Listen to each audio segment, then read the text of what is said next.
We're speaking with Randy Smallwood, CEO of Wheaton Precious Metals, the day after their year-end report has been released for 2020. Randy, what a privilege to be speaking with you so close to the year-end results. Welcome back to the show. Always a pleasure, David. Happy to be here.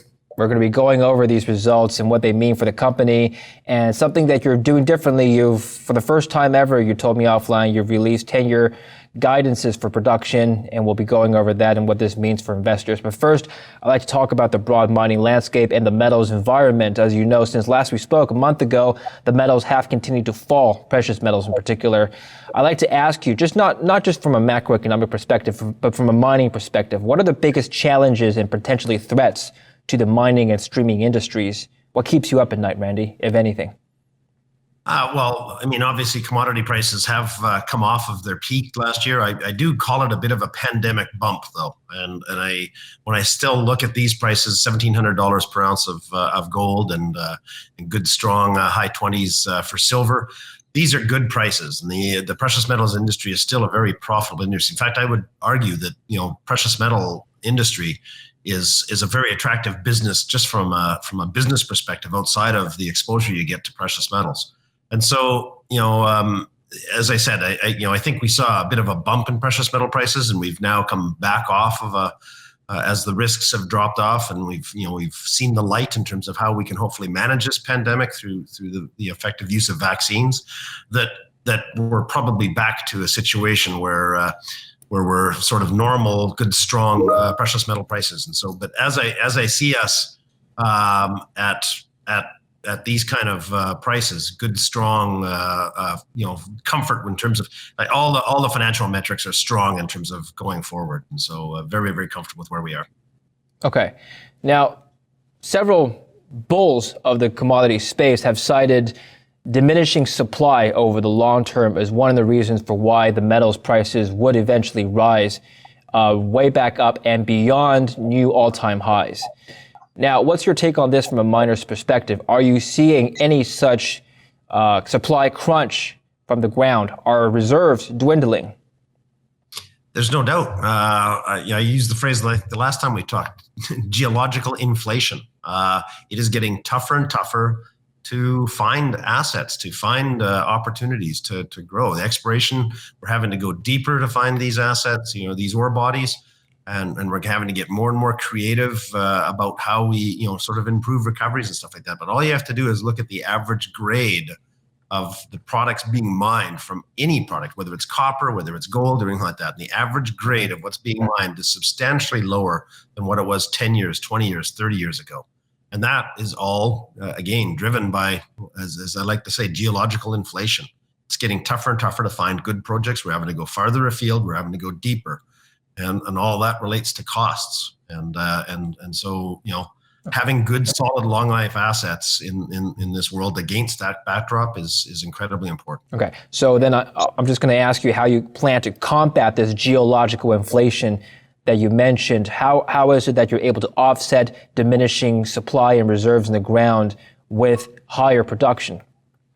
Well, I think it reflects in our own portfolio of assets. It's one of the aspects that we really focus on is the potential mine life of these assets and the exploration potential beyond the current reserves and resources.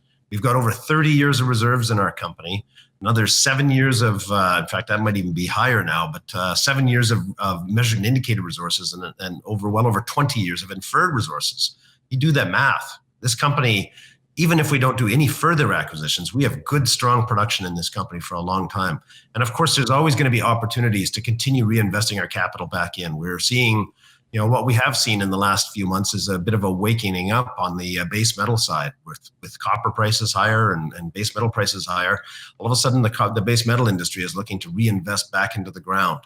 They're going to need capital to do that. They will need capital to do that. Most of those assets have nice little non-core byproduct precious metals streaming opportunities, and so we will have the capital available to do that. So we're pretty excited about busier than we've ever been on the corporate development front, looking at a lot of different opportunities. Most of them are precious metal byproduct production from new base metal development opportunities or expansion opportunities, and so we will continue to grow.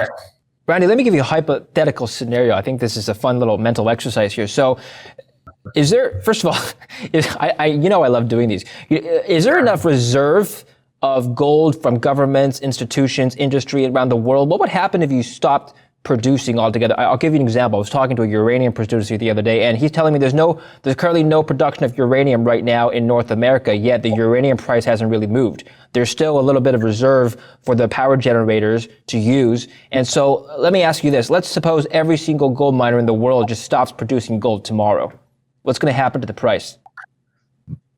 We'd see definite strength. Anytime you strangle a supply side, it's interesting, and obviously our company started off in the silver space, and I think silver is a really good example of something like this. And the reason for that is that silver, 75% of silver does not come from silver mines. It actually comes from lead zinc mines dominantly, copper mines secondly, and gold mines thirdly. So the supply side for silver isn't driven by the price of silver, and that's a very unique situation with silver. And so what happens is when we see silver prices come up, you don't see the supply side react, and that's an extension of what you've just described, right? Where you don't have a natural connection between the demand and the supply. So if you strangle the supply side of any commodity, and gold is no different, you will see a dramatic uptick in terms of the price of that metal, because the demand isn't going away. In fact, I would say that in a situation like that,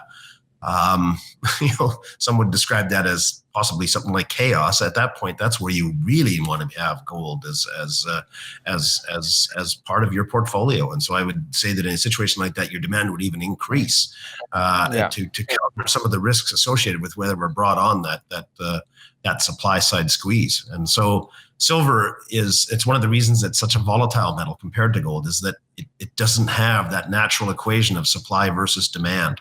The lead zinc mines will only increase silver production if lead zinc prices are going higher. The copper miners will only produce more silver if copper prices are going higher. And it's one of the things that makes silver a bit of a unique opportunity within the precious metal space. Okay, well, here's a counter argument, and please, if you think this doesn't make sense, let us know why.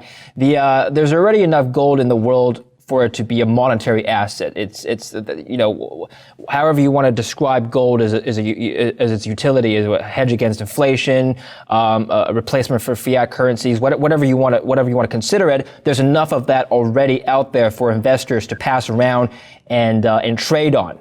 So we don't really need to mine more gold from an investment perspective. Do you agree with that statement? No, I don't agree with that statement, and I would say that as long as you're dealing with fiat currencies, where the quantum of fiat currencies continues to grow, there's always going to be space and a need for that. The concept of there being enough. If there was enough, then you wouldn't see the reflection in pricing. It is an open supply and demand. That's the beautiful thing about gold, is that it is an open supply and demand market, and so it's clear that there isn't enough, because that's why we're having to produce more in order to keep the price where it is. If we shut off the supply side, if we have further restrictions on the supply side, it's only going to push the price on a per ounce basis going forward. Okay. And so anyone that argues the fixed amount doesn't acknowledge the fact that what we're seeing around the world, the fiscal policies around the world are just going to increase the demand for gold. It's going to be a requirement in order to give us stability. Okay, Randy, I'd like to comment on your production real quick. Now, you mentioned that production was down a little bit since the previous year. Now, it's not just Wheaton. Pretty much everybody I've spoken, this is an industry-wide event due to COVID, as you know. So how much of gold prices' rise last year do you think can be attributable to a drop in supply and production? Well, here's what I feel, is that the gold price has been climbing now for about 4 or 5 years, long before we had a pandemic. I mean, we hit a low of 1,100. I think we got to 1060 or something like that per ounce. But we've seen consistent strength over the last 4 or 5 years, and just gradually improving. And I think that line, that slope, is still continuing. And I think we've actually fallen back down to that line, or somewhere in that range. So you might argue that just about everything we saw in 2020 with respect to that peak might have been, related to, as I said, a pandemic bump, and we're now back down to a relative sort of base level that still reflects that longer term upward trend in precious metals. And so So I would argue that, at the peak, it was probably responsible for most of the gain from where we are right now in terms of fear about how the world was going to survive through this pandemic. And now that we can see a path forward out of this, and people are getting a little bit more comfortable with that. And I think gold is now pricing itself compared to the standard metrics that we would see around the world in terms of fiscal balance sheets for all sorts of jurisdictions.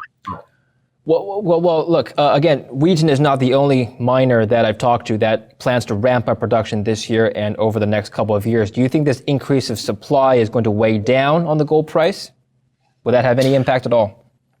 No, because if you look at the gold market at all, and going back to the geological inflation, it is getting tougher and tougher. And it doesn't take much to look at mining companies around the world. And it's one of the reasons we wanted to highlight our 10-year guidance is that, boy, you look at a lot of the mining companies, a lot of the other companies out there that are investment options, and they just, there's significant deficits in their production forecast 5, 6, 7 years out, because we're just seeing a lot of very mature mines that are getting closer and closer to the end of their economic life. Obviously, higher prices will help those mines extend their life a bit, but they're not high margin mines anymore. They're pushing the limits. Strip ratios are as high as they've been. The challenges of exploration are harder than they've been. And so the industry as a whole, we just haven't seen the exploration dollars invested in. And then as we were talking about earlier on, that geological inflation factor, it's tougher and tougher to find that. So, I don't think that we're in a risk of oversupply.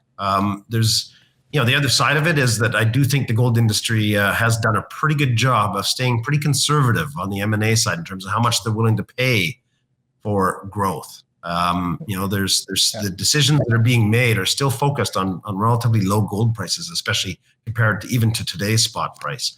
The industry as a whole has taken a more conservative approach than it has historically in the past, and I think that's one of the reasons why profits and yields are so high within the gold industry. Okay, I like to ask you about the primary uses for some of these metals that the company is producing. So I understand the base metals and perhaps even the silver metals perspective. What about gold now? What is gold being used for outside of investments? Is there an industrial purpose for mining gold right now? Oh, definitely. Gold has advantages in terms of ultra high efficiency. Now, obviously, it's got a cost associated to it that's a little bit higher than, substantially higher than silver and or copper. But when it comes to ultra high efficiency electronic applications, gold can be applied in very, very minute amounts and have a dramatic improvement in terms of the efficiency, improving conductivity of electrical panels, electrical circuits and such. And so we do see increasing demand on that side. And that's getting more and more important all the time as the world moves towards mobility. If there's one thing this pandemic has done, it's accelerated how fast we as a society have moved towards mobility, and it's become incredibly important. Well, mobility typically means mobile power. Mobile power means batteries.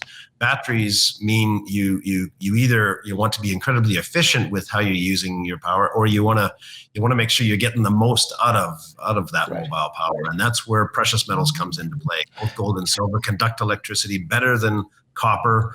They've got all sorts of other applications that we see. So there is definitely a segment, but there's no doubt the dominant use of gold is still as an investment case, as a stable store of value in volatile times. Okay. So let's tie this into your long-term forecast now. Walk us through your 10-year guidance, please. Well, so we just released guidance, and obviously this year we expect to grow just over 10% from what we did in 2020, up to about 750,000 gold equivalent ounces over the course of 2021. But we do see strong growth here in the next while. Our average for the next 5 years, including this year, is 810,000 gold equivalent ounces. And for the first time ever, we've released 10-year guidance. And again, it just underscores the fact that our mines are good long life mines that have good long-term potential to deliver us product. And our 10-year guidance is 830,000 ounces of gold equivalent production over the course of that. So that's inclusive of this year at 750. We still have some good, strong organic growth coming. And there's some very conservative aspects to that forecast. We have taken a very, very conservative approach at Salobo, which is one of our core, or it is our core asset, our anchor asset, in terms of how it's going to go on a go-forward basis. We're waiting for updated guidance from Vale in terms of their approach, but with one expansion nearly finished, another one now loosely discussed in 2027, Salobo is going to be a pretty significant part of our organic growth over the next few years. So you said 800,000 was your target for your guidance. What's your current production now? This year we'll produce about 750,000 ounces. That's about an 11% increase over what we did in 2020. The guidance for the next 5 years is 810,000 gold equivalent ounces. The 10-year guidance is 830,000 gold equivalent ounces. So what we're highlighting is the fact that we have good, strong, stable production from a collection of very long life assets. I understand. All right, let's tie this back into your operations now. Give us a summary of your latest year's results and what you've done right, possibly what you could have done better. Let's review it together. Sure. In summary, and I've already kind of touched on this, but again, the importance of having a high quality portfolio in the face of a pandemic, meant that our impact, even though we had a number of mines suspend production for a period of time to deal with the pandemic, in the end, our production was only a little bit over 2% below what our original forecast was at the start of the year. And when you sit and think about the magnitude of what the world has gone through, very, very happy with that. And again, underscore how important it is to be investing in the first quartile and second quartile assets. That's it. Not only are we and our shareholders and our stakeholders, profitable from these operations, but so are the operating companies, and so are the communities, and so are the governments all around that. And we have seen that it just has a strong positive impact into those regions, those jurisdictions. And so the performance overall, very, very happy with how 2020 went for us. Obviously precious metal prices came off towards the end, but we did see new highs in gold and some very strong movements in silver. Saw, what we think a little bit of a return to normal in terms of the gold silver ratio, which definitely helps us with our silver byproduct production. But, I think, the fact that we were able to minimize the risk, we really stepped up on the ESG side. We more than doubled our contributions towards communities over the course of the year. We actually set up a special pandemic relief fund, $5 million that was added to what we're already contributing to the communities, but it was focused on providing support to frontline workers and again, helping our partners be stronger. At Wheaton, we have a real strong mantra, real strong belief that the stronger our partners are, the stronger we are. And so it's really about not only supplying that upfront payment to help supply competitive capital, but it's also what can we do for them afterwards? Are there ways that we can help strengthen them? And one of the areas is strong, active engagement in terms of improving ESG performance for all of our partners. And so 2020, we came out with our first sustainability report. We are now ranked number 1 by Sustainalytics in terms of ESG performance in the precious metal space. More importantly, we actually made the global top 50 in a database of over 12,000 companies around the world, multi-sector. We're not talking just mining companies or resource companies. 12,000 companies around the world, we got listed. Wheaton made it to the top 50. That's a performance that, I'm proud of, but we're not finished yet. This is a journey. This is something that we're constantly striving to improve and just keep the lead and keep on just optimizing and performing better on that side. So the fact that we were able to actually close a couple of acquisitions in 2020 on the Marmato mine down in Colombia and the Cozamin mine in Mexico with Capstone and with Aris, 2 very high quality assets. Marmato, I think the deep zone there is going to just really surprise to the upside. And then when I look at Cozamin's an asset we're very familiar with. It used to be in our portfolio up until 2017. it's one of these mines that just constantly continues to extend and find more reserves and resources. And so to be able to bring Cozemin back in as a life of mine agreement as opposed to a term agreement, which we originally had, very, very happy to be partnered again with Capstone and helping them grow their company on a go forward basis. And so yeah, 2020 was an incredible year for us, but I think it's only going to get better. We've still got good, strong organic growth in our portfolio here. Salobo, Cozemin, Constancia with Hudbay down in Peru has got some good upside for this year. Of course, we've just started producing cobalt from the Voisey's Bay. We started receiving cobalt as of January 1st, and so again, good growth this year and continued growth over the next few years, and still lots of opportunities for us to put our money to work. Maybe one day you'll be mining in the deep ocean. We're in space. Has that thought ever occurred to you? Well, we've had proposals for asteroid mining, streams on asteroid mining, and okay. Let me follow up with you. Let me follow up with you in 10 years. Maybe we can take a look at your space mine as a tour. Randy, yeah. It's been a pleasure. Congratulations again on a fantastic 2020, and I look forward to speaking with you soon. Thank you. Always a pleasure. And thank you for watching Kitco News. Stay tuned for more coverage. Subscribe if you're watching this on YouTube. I'm David Lin.